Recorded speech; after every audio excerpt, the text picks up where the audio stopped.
रामेश्वरानंद ब्रह्मचारी जी, शंकर मठ, आसाम से। दंडवत महाराज जी। महाराज जी, कुछ दिन पहले ही ब्रह्मचर्य लिया है। इस पर आगे उन्नति के लिए आपका आशीर्वाद चाहिए था। सबसे पहली बात ब्रह्मचारी को ये है कि किसी भी तरह से शास्त्र आज्ञा का उल्लंघन ना होने पाए किसी भी क्षेत्र पे। जैसे स्वाभाविक आकर्षण होता है पुरुष शरीर का स्त्री शरीर में, स्त्री शरीर का पुरुष शरीर में, और इस आकर्षण में यदि हम नजदीकीपन बनाए तो हम ब्रह्मचारी नहीं रह सकते हैं। जैसे किसी किसी के अन्य भी आकर्षण है, तो हमको अपनी मनोवृत्ति को देखना चाहिए कि काम संबंधी आकर्षण किधर है और उस दिशा से बचना चाहिए। क्योंकि ब्रह्मचर्य एक ऐसी अमोघ वस्तु है कि जो चिंतन मात्र से भी नष्ट हो सकती है। क्रिया प्रक्रिया संग ये तो आगे की बात हो गई। जैसे हम गाढ़ काम चिंतन में हो गए, हमारे अंदर एक मनोवाह नाड़ी है, वो नाड़ी मथानी समझिए। जैसे दूध को जमा कर दही किया गया और दही का जब मंथन किया गया तो उससे मक्खन घी निकलता है। ऐसे पूरे शरीर में, इस पांच भौतिक देह में कहीं भी देख लो, जैसे पित्त की थैली है और ऐसे ऐसे कहीं वीर की थैली नहीं है। ब्रह्मचर्य जो वीर है उसकी कहीं थैली नहीं है। वो पूरे रक्त को वो मनोवाह नाड़ी मथानी की तरह चिंतन से, जब आपका कामोत्तेजित चिंतन हुआ तो मंथन कर देगी। अब मंथन कर दिया तो फिर लघु शंका में, स्वप्न दोष में किसी न किसी तरह वो निकल जाए। अखंड ब्रह्मचारी जी के लिए चिंतन भी रोकना है, क्योंकि ध्यायतो विषयान, जहां हम विषयों का ध्यान किया तो संगस्तेषु उपजायते, उसमें आसक्ति पैदा होगी, फिर क्रियाएं आगे होने लगेंगी। तो हमारा जिधर काम आकर्षण है उनके संग से, उनके संभाषण से बचे। पहला, सबसे पहला कर्तव्य जीवन में ब्रह्मचारी को कभी भी सानिध्य प्रगट में या एकांत में काम संबंधी चेष्टाओं का नहीं करना चाहिए। बिल्कुल किसी भी बहाने से संभाषण, किसी भी बहाने से स्पर्श, किसी भी बहाने से चित्र आदि देखना, वो आजकल मोबाइल भी होते हैं तो मोबाइल आदि में, क्योंकि कामोत्तेजना जब चढ़ती तो वही विषय हमें अच्छा लगता है, तो उस विषय का किसी भी तरह से हम पोषण न होने दें। ये पक्की जीवन की बात समझ ले। अगर ब्रह्मचर्य रहना है तो विपरीत आकर्षण जो हो रहा है उससे हमें दूरी बना के रहना। अगर तनिक भी सिद्ध ही कोई दिखाए तो गिर ही जाएगा, वो भ्रष्ट ही हो जाएगा। और जब ब्रह्मचर्य रहा जाता है तो उसको सुविधा माया देती है ब्रह्मचर्य नष्ट करने की, ये बैठालना चाहिए। जैसे आप नियम लिए कि मैं आजीवन ब्रह्मचारी रहूंगा, तो आपको पक्की सुविधा एक समय आएगी कि आप आराम से भोग भोग लीजिए, कोई निगेटिव नहीं, कोई नकारात्मक सोच भी नहीं आएगी। आप उसको स्वीकार करें, क्योंकि आपके व्रत को भंग करने के लिए माया ऐसी सुविधा देगी। आपको ऐसी सेवा मिलेगी या आपकी ऐसी सेवा होगी, कई तरह के विधान पेश किए जाते हैं विपरीतता अंदर पैदा करके भ्रष्ट करने के। तो साधक जीवन भर इस बात से सावधान रहे यदि नैष्ठिक ब्रह्मचर्य। दूसरी बात, जब हम स्नान करें तो नाभि देश को बहुत ठंडा करें। ठंडे जल से नाभि देश में यहाँ से जल को कई बार ऐसे डालें। और कभी भी किसी भी तरह से हम उन इंद्रियों को किसी भी तरह से ना छेड़ें जिनसे हमारा ब्रह्मचर्य नष्ट होता है। वो पवित्रता के लिए स्नान शौच आदि के अलावा हम उन इंद्रियों का स्पर्श भी ना करें, उन इंद्रियों को किसी तरह उत्तेजित ना करें, ये पक्का ध्यान रखें। तीसरी बात, भोजन इतना पाएं जो सुपाच्य हो और शौच पूरी साफ हो जाए। अगर कब्ज रहेगा तो फिर हमारा ब्रह्मचर्य नष्ट होने की संभावना रहती है। बहुत कब्जियत बनी रहती है, तो ब्रह्मचर्य क्या है, घी समझो।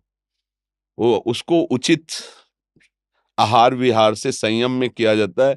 और ब्रह्मचर्य को पुष्ट रखने के लिए कम से कम 48 मिनट बिना हिले डुले पद्मासन और सिद्धासन का अभ्यास करना चाहिए, मेरुदंड सीधी करके। पद्मासन लगाना जानते हो? सिद्धासन लगाना जानते हो? सिद्धासन, अभी तो ऐसे नहीं बताया जा सकता ना, क्योंकि वो क्रिया है उसमें। गुदा द्वार और मूत्रेंदी द्वार के बीच की जगह में बाएं पैर की एड़ी होनी चाहिए और मूत्रेंद्री के ऊपर दाहिने पैर की एड़ी ऐसे आती है, तब वो ऐसे सिद्धासन ऐसे होता है। ऐसे 48 मिनट बिना हिले डुले सिद्धासन और पद्मासन का अभ्यास करे, आहार शुद्ध रखे, तो ब्रह्मचर्य ऊर्ध्वरेता होता है। जो ब्रह्मचारी है उसका ऊर्ध्वगामी वीर हो जाता है, फिर वो अधोगामी नहीं होगा। यदि अधोगामी शुरू हो गया है तो ऊर्ध्वगामी करने में बहुत कष्ट पड़ता है। अभी आपकी नवीन अवस्था है, बहुत बढ़िया अवसर है जीवन को ब्रह्ममय बनाने का। तो खान पान में खटाई, अधिक मिठाई, वो पदार्थ जो कब्ज बना दे, गरिष्ठ हैं, उनका त्याग। ब्रह्मचारी का मतलब एक बीमार अवस्था वाले का जैसा भोजन है, जितने से हमारे प्राणों का पोषण हो जाए, सात्विक भोजन। अब होटलों का भोजन खावे, खूब मिठाइयाँ खावे, सोचे ब्रह्मचारी रह जाए तो असंभव है। हाँ, मीठा आदि कभी थोड़ा लघु मात्रा में, खटाई तो बिल्कुल त्याज्य है, बासी अन्न त्याज्य है, अपवित्र स्थिति में बनाए गए अन्न का त्याग है। तब हमारा विचार शुद्ध होगा, तब सच्चा ब्रह्मचर्य है हर इंद्री का। वाणी का ब्रह्मचर्य व्यर्थ का बकवास नहीं, भगवत चिंतन हितकर मधुकर वाणी। नेत्रेंद्री का ब्रह्मचर्य सब में भगवत भाव देखना, कहीं कोई काम आदि की चेष्टा को ना देखना। श्रवणेन्द्री का भगवत चर्चा सुनना, शास्त्र चर्चा सुनना, व्यर्थ की बातें ना सुनना। ऐसे हर इंद्री का ब्रह्मचर्य हो जाएगा तो ब्रह्मचर्य का मतलब ब्रह्म में ही स्थित महापुरुष। सच्चा ब्रह्मचर्य का स्वरूप है ब्रह्म में स्थित महापुरुष, तो वहां पहुंचा देगा। ब्रह्मचर्य बहुत आवश्यक है, सबको आवश्यक है। गृहस्थ में उचित ब्रह्मचर्य है, विरक्त में नैष्ठिक ब्रह्मचर्य है, आजीवन ब्रह्मचर्य।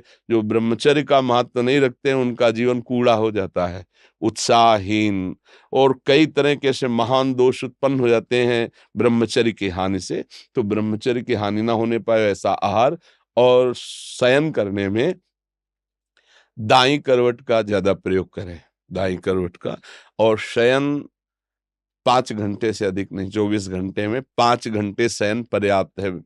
फिर आगे चल करके तो और संयम हो जाता है। अब जैसे अपने लोग 8 या 9 के बीच में शयन करते हैं, 12 बजे बैठ जाते हैं। किडनी खराब है फिर भी उसका आश्रय लेकर के, जैसे अभी ये आश्रय इसीलिए इसका लिए हुए हैं कि उस पर वजन न पड़े। नहीं, ये सब थोड़ी आवश्यकता है, सोफा और तकिया इनकी थोड़ी आवश्यकता है अपने यार।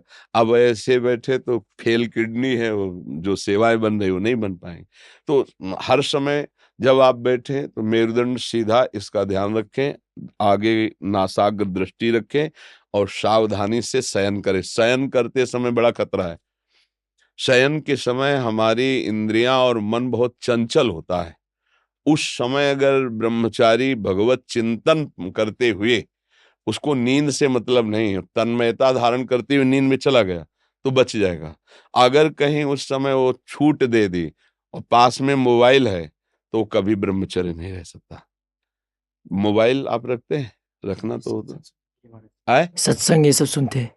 हाँ, सत्संग सुनते पर है बहुत खतरा पास में रहने पर। क्योंकि देखो, जो शास्त्रीय पद्धति है, गोस्वामी जी कह रहे हैं, तुलसीदास जी, जो चाहे आपन कल्याणा, सुजस सुमति शुभ गति शुभ नाना, सो पर नारी लीलार गोसाई, तजो चौथी के चंद्र की नाई। जैसे चौथ के चंद्रमा को देखने के लिए कलंक बताया जाता है, ऐसे बोले माताओं बहनों की तरफ एक एकाकार दृष्टि करके देखोगे तो तुम्हारे अंदर दोष उत्पन्न हो जाएगा।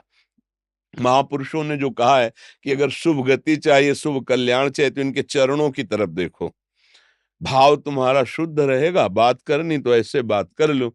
ऐसे बात करोगे तो हिम्मत नहीं है, कहीं ना कहीं मन हमारा फिसला सकता है, कहीं ना कहीं हमारे अंदर दोष दर्शन आ सकता है। तो इन सब विशेष बातों को तो ध्यान में रखना। और सबसे खास बात है कि हर समय नाम जप करना है। अगर नाम जप से चूक गए तो सब मिटिया मिट हो जाएगा, और नाम जप हो रहा है तो सब समझ जाएगा, पक्का समझना। क्योंकि भगवत चिंतन हो रहा है ना, नाम जप चल रहा है ना, वो सब संभाल लेगा, सब इंद्रियों को अंतर्मुख कर लेगा, सब समझ ले। भजन नहीं है तो फिर अध्यात्म को धारण करना कठिन है। वैसे अब क्या बताएं, ऐसा समय कि मोबाइल एक आवश्यक सामग्री सी बन गई है। आज तक नहीं मोबाइल है, चलाना भी नहीं आता, जीवन में नहीं। जीवन में क्या, अभी तो 30-35 से तो चला है, 25-30 वर्ष से चला होगा मोबाइल। पीछे तो हमने कभी मोबाइल नाम सुना ही नहीं था। तो आधुनिकता अभी 25-30 वर्ष से इतनी बढ़ती बढ़ती चली गई कि जन जन के हाथ में हो गया ये। तो ना कभी रखा है, और भगवान कृपा करे ना आगे कभी रखना पड़े। कोई पर्सनल इसका प्रयोग नहीं है, जो प्रयोग समाज का है वो दो चार लोग अपने रखते हैं, अपने करते हैं। हमें लगता है ब्रह्मचारी अगर सत्संग सुनने के लिए वो चिप वाला प्रयोग करे और सत्संग केवल, वो ऐसे यंत्र आते हैं ना कि जैसे चिप लगा दो सत्संग सुनते रहो, मेमोरी कार्ड। हाँ ऐसा कुछ, मतलब इसको सर्च करके हम सत्संग सुने तो कभी ऐसी बुद्धि हो जाएगी कि सर्च करके हम गलत भी देख सकते हैं। और एक बार अगर उतर गए, फिसल गए, फिर वो मतलब चढ़ पाना बहुत कठिन होता है। जैसे बालू का बांध होता है, एक बार टूट जाए फिर उसे बांधना बहुत कठिन हो जाता है। तो हमारी प्रार्थना है कि अगर आप मोबाइल रहित जीवन व्यतीत कर सके तो अच्छी बात है। वास्तविक जब हम प्राणों को समर्पित करके निकले तो मोबाइल क्या चीज है। अगर सत्संग आपको सुनना है तो आप किसी भी भाई से मिलते तो है ही, मिल समाज है तो वो यूट्यूब से आपके सत्संग को भर देगा, आप उसको सुन लिया, फिर आप नवीन भरवा लीजिए। यंत्र रखिए, पर मन को संभालने के लिए अगर ये कहीं भूल से ऐसा कुछ हो गया तो फिर बहुत ही, तो हमें लगता है साधक को तो सावधान रहना चाहिए। दिन भर तो शांति हो, जब शाम के शयन करने जाए और मोबाइल पास है तो मुझे लगता है खतरा पास रखा हुआ है साधक के पास। इसीलिए किसी साधक के पास नहीं मिलेगा, जिनको सेवाएं हैं उनके पास है, और उनको भी चाहे वो बूढ़ा हो चाहे बड़ा हो, कभी भी किसी भी क्षण चेक किया जा सकता है, हमारे यहाँ का सिद्धांत है। तो सबकी जांच है, इसके ऐसा नहीं कि तुम मनमानी जो कुछ चाहो सो कर सको। और भगवान की कृपा से उन्हीं को दिया गया है जिनकी कसौटी में कस करके जो पास हैं। तो मुझे लगता है बच्चा, अभी तुम नवीन बच्चे हो, मोबाइल का संग त्यागो, फिर आगे बढ़ो तो बहुत अच्छे महात्मा बन जाओगे, क्योंकि अभी नवीन अवस्था है ना। हाँ, जगत का कल्याण करने वाले बन जाओगे। सतरति सतरति सा लोकांतारे, बहुत आनंद आएगा, बहुत आनंद। थोड़ा 10-20 वर्ष ब्रह्मचर्य रहो, फिर आप देखो कैसा आनंद आता है। कोई भी सर्दी गर्मी बरसात मान अपमान दुख सुख छू नहीं पाता। हर कष्ट को सहने की सामर्थ्य ब्रह्मचारी के अंदर होती है। तो इसलिए नाम जप करो, और जो जो कहा है इसको फिर भरवा लेना किसी चिप आदि में, दोबारा सुन लेना, क्योंकि ये यूट्यूब में डाल देंगे तो इसको बार बार सुनना। हाँ, ब्रह्मचर्य के लिए ये बहुत आवश्यक है कि हम कोई किसी भी तरह इंद्री का दुलार न करें, किसी भी तरह हम ऐसा आहार न करें, किसी भी तरह हम ऐसा व्यवहार न करें, तो हमारा ब्रह्मचर्य पुष्ट हो जाएगा।